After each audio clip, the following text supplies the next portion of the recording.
back that a for cup the of coffee? 8th straight Yeah, time. I can't yeah. speak to what the beverage is, but he's going to be hydrated for this media session. Take questions for LeBron. First one back left, Tim on 4. Tim Reynolds with the AP. Bron, all the way back. Tim Reynolds with the AP. Bron, what's the last couple of days for you been like, just as you go through the process of resetting the body and the mind, and kind of along those lines? I know that, you know, the numbers you put up so far in these playoffs, everyone's just sort of been gaga over them, but do you think there's still another level that you can get to in this series? I think that's to be seen. But for the last, couple of days, obviously we was able to finish our series off on Sunday in Boston. Monday was Memorial Day, so I got an opportunity to stay home with the family, barbecue, have a cookout. Kids had a heck of a time. I had a heck of a time, just kind of relaxing and decompressing until 9 o'clock Eastern time until I started watching the game and seeing who we were going to play. Going against the Warriors, the last 3 years in the finals, I kind of figured or thought, that they could get it done just because of the 18 of possible 21 finals games that I've played against them in the last 3 years. I kind of figured that they would make it happen, just their championship DNA. So, and then yesterday, just a round-the-clock treatment. We had a workout before we left Cleveland. I got treatment on the 4.5-hour flight up here. We did a little prep yesterday. I got some more treatment, ate dinner. And I woke up this morning, worked out, like I always do. I got some more treatment and headed here to see you guys. So, the level that I can, play at is to be seen. But the level that I put into the game is, and put into my craft is who I am. So, numbers and things like that kind of take care of itself. But for me, I understand and I know how much I put into the game. So, everything else is okay. Jeff on your right. Jeff Zilgett, USA Today. LeBron, you have 4 teammates who once played against you deep into the playoffs previously, Kyle, George, Kendrick, and Jeff. Did you ever envision playing on the same team as those guys at some point? Did you want to? And then the last part of that, what do you like about having Perk around? I'm always, when you go against guys, you can envision that at times how they fit with you and, what they could do for your team. Going against Kyle, I always kind of was like, oh, wow, to add a sharpshooter like that to our ball club would be, an amazing thing. And obviously, our former GM, David Griffin, was able to pull that off and get him to us. And, kind of the rest is history, what he's been able to do for our ball club. I've always loved George Hill, his length, and his ability to, put pressure on the defense, but also on the defensive side with his length.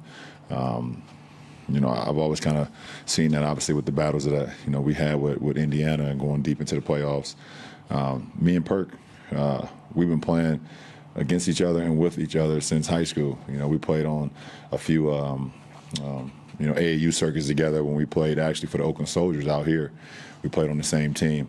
And Jeff Green, I never envisioned, me, being a teammate of his. But I've always kind of had an aspiration for Jeff, especially, when he, went through the heart surgery and to see, the game be taken away from someone so young at that point in time. I was like, wow, this, a reset for me personally, too, to kind of just never take the game for granted, even though I never do. But it gives you an opportunity to kind of just, thank the situation that you're in. So it was always great, to compete against Jeff, especially after he was able to get back on the floor and just, not actually knowing exactly what he went through, because none of us can actually know unless we've been through that. But you can be inspired by it. So it's been great to have all 4 of them.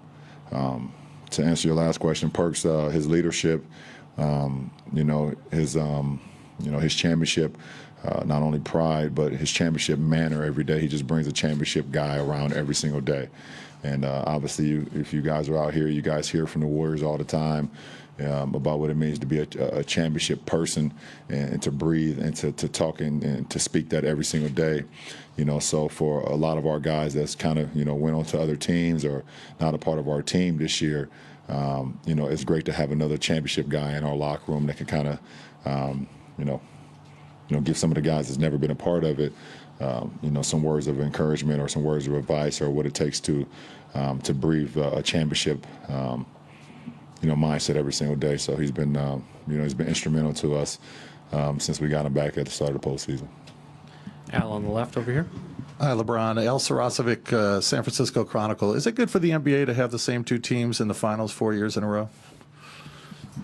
Got to ask Adam Silver. I mean, your thoughts? What? Well, there's been some blowback. There's a talk on social media that people are sick of the same matchup. I mean, do you feel like it would be better if there was more parity in the league? Teams have had their opportunities to beat the Cavs over the last 4 years, and teams have had opportunities to beat the Warriors over the last 4 years. And if you want to see somebody else in the postseason, then you got to beat them. Second row on your right. Or in the finals in that case. LeBron. Ryan Gorsey, San Francisco Examiner. Andre Iguodala, obviously he's out. What has he done so well on you, or what have you noticed him doing on defense against you the last few years that's kind of making you take notice? I think he's, first of all, he has very, very quick hands. That doesn't get talked about a lot. His ability to read and react to the ball, either in the flight or while you're dribbling or when you pick the ball up. But I mean, at the end of the day, his athleticism allows him to play some of the premier perimeter players in our league. I mean, he's a guy 6'8", long wingspan, athletic. He's been like that since he was at Arizona. And he's just added to his game every single, season he's been in the NBA. I've, played against him throughout my career, throughout his entire career since he got, to the league. And we was actually a funny story. We was actually in the draft when he got drafted. We was one pick away from drafting him before Philly took him. I believe 8 or 9, and then I think we selected Luke Jackson from Oregon. And I had loved him, at Arizona, and was hoping that he slid to us with that pick. But obviously, you guys like those stories, so that's why I gave it to you. We appreciate it. Yeah, you guys like stories like that. Thanks. Dave and Chris. David Grenneman, ESPN.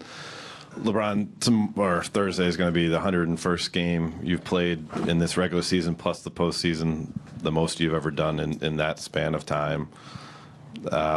We've tried to get you kind of reflect on it before. I don't know if you will now, but is what you're doing, are you redefining what a prime is considered? Because, I mean, in basketball circles for years was, you hit 7 or 8 seasons in, 27 years old. That was kind of the traditional prime. But now you're 15 years in and age 33 and about to play more basketball than he's ever played in. I think they've always kind of talked like the NBA prime is like, 27 to like 31, 32. And that's, if you're lucky, you get to that point. I don't know. I've just never really, bought into that. I've never bought into like a ceiling either. You guys always talk to me about, what's your ceiling, and I've always, kind of told you guys that I don't really have a ceiling. I want to just try to maximize, as much as I can, and be as good as I can. And I forgot. I'm not quite sure who I did a post-game interview after one of our games this year. I don't know if it was maybe Doris or. It was one of the great lady sideline reporters that we have that asked me, how do you feel and how are you still able to do this? And I told her that particular time, this is the best I felt in my career. Yeah, it was Cassie Hubbard. Okay, well, there it is. And I don't know if she believed me, and I don't know if you guys believe me, but I really felt that. And I continue to just play at an all-time level. Standard, for the rest of the season, and hopefully I can continue it, in this finals. And also, I've been blessed to be available. That's what I take pride in more than anything, is being available to my teammates every single day. And I think I've missed 1 or 2 practices a day because it's just, You know, when you live in Northeast Ohio and you have 4 seasons, you will get sick. But I've been available for my teammates and been a leader to my teammates all year, and I've put in the work. And it's allowed me to be able to tomorrow suit up for the 101 consecutive time. And, you know, and if I'm fortunate, I can suit up for, what was that, 108? We'll see what happens. And just quick follow-up, does that best feeling still apply, you know, with Larry Nance falling into your leg and playing 94 minutes to close out Game 6 and 7?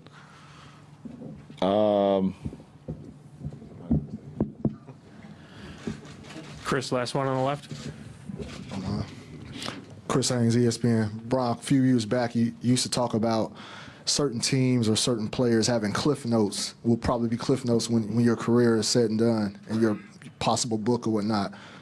With this, the Warriors' time, tenure, how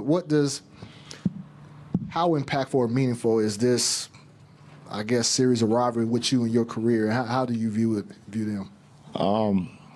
Listen, Golden State is one of the best teams I've ever played. It's one of the best teams that's ever been assembled. And then they added Kevin Durant. So what does that do to him? It even makes him even more dangerous and, you know, even more powerful and great. And, you know, and it's just, it's for me as a competitor, it's fun. It's truly fun. And to know when I'm done playing a game of basketball, to know I played against some of the greatest teams that ever played, ever been assembled. And this is one of them. You know, you look at it, they got, 4 Hall of Famers on their team, and Clay, Dre, Steph, and KD. They got a Finals MVP that comes off their bench. They got a number 1, draft pick, or I think Sean Livingston 1 or 2 or something when he came out and fought back, and and he comes off their bench. They got an all-star power forward and David West who comes off their bench. It's just like whoever they kind of suit up or whoever they decide to be a part of, what they got going on over here is just a really, really high IQ basketball player and know how to play the game of basketball. So, at what chapter will the LeBron versus Warriors fit into my book? I have no idea. That's for myself and whatever writer I decide to pick. I'm available. I was about to say, I know one of you guys would love to be. Probably make a lot of money. But I mean, I don't know. Listen, I could sit here and say today that, Golden State is, they're a great team. They're a great team. And it's not even, I didn't even mention their head coach. I mean, their head coach is the one who kind of puts it all together, makes it all flow, to be able to,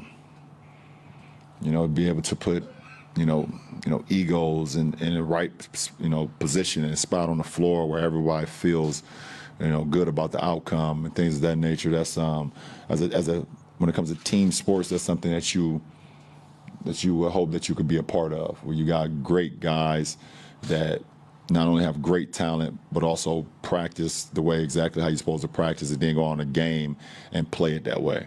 And I've been fortunate enough to be a part of, a few of those teams in my career, either from, NBA teams or Olympic teams, obviously. I don't know, Chris, I don't know where they will fall in my book, but they will have a nice chapter. Thank you, LeBron. All right.